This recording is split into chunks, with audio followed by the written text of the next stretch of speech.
கோவை மாவட்ட வடவள்ளி ஊராட்சியைச் சேர்ந்த ஒரு தம்பதி விவாகரத்து கோரி கடந்த ஆண்டு குடும்பநல நீதிமன்றத்தில் மனு தாக்கல் செய்துள்ளனர். இந்த நிலையில் கடந்த சில நாட்களாக வழக்கு நடைபெற்று வந்த நிலையில் விவாகரத்து கேட்ட மனைவிக்கு 2 லட்சம் ரூபாயை ஜீவனாம்சமாக வழங்க உத்தரவிட்டுள்ளார் நீதிபதி. இதில் 37 வயதான அந்த கணவர் டாக்ஸி ஓட்டும் வேலை செய்து வருவதாக தெரிகிறது.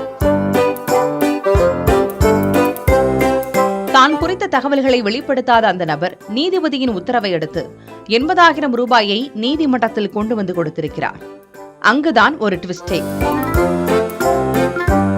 ₹1 மற்றும் ₹2 நாணயங்கள் என 80,000 ரூபாயையும் நாணயங்களாக 20 மூட்டைகளில் கொண்டு வந்து நீதிபதி முன்பாக வைத்திருக்கிறார் கால் டாக்ஸி ஓட்டுநர். இதனை பார்த்து கோபப்பட்ட நீதிபதி நாணயங்களாக இன்றி நோட்டாக மாற்றி வந்து ஒப்படைக்குமாறு கூறி வழக்கை ஒத்திவைத்து உத்தரவிட்டுள்ளார். அத்தோடு மீதமிருக்கும் 1,20,000 ரூபாயையும் வழங்குமாறு கூறி அனுப்பி வைத்திருக்கிறார். மூட்டை மூட்டையாக நாணயங்களை வைத்து பைக் வாங்குவது, கார் வாங்குவது, அவ்வளவு ஏன் நேர்த்திக்கடன் செலுத்துவதை கூட பார்த்திருக்க முடியும். ஆனால் விவாகரத்து கோரிய மனைவிக்கு நாணயங்களை மூட்டையாக கட்டி கொடுக்க முயன்ற கணவரின் செயல் பார்ப்போரை வியப்பில் ஆழ்த்தியது.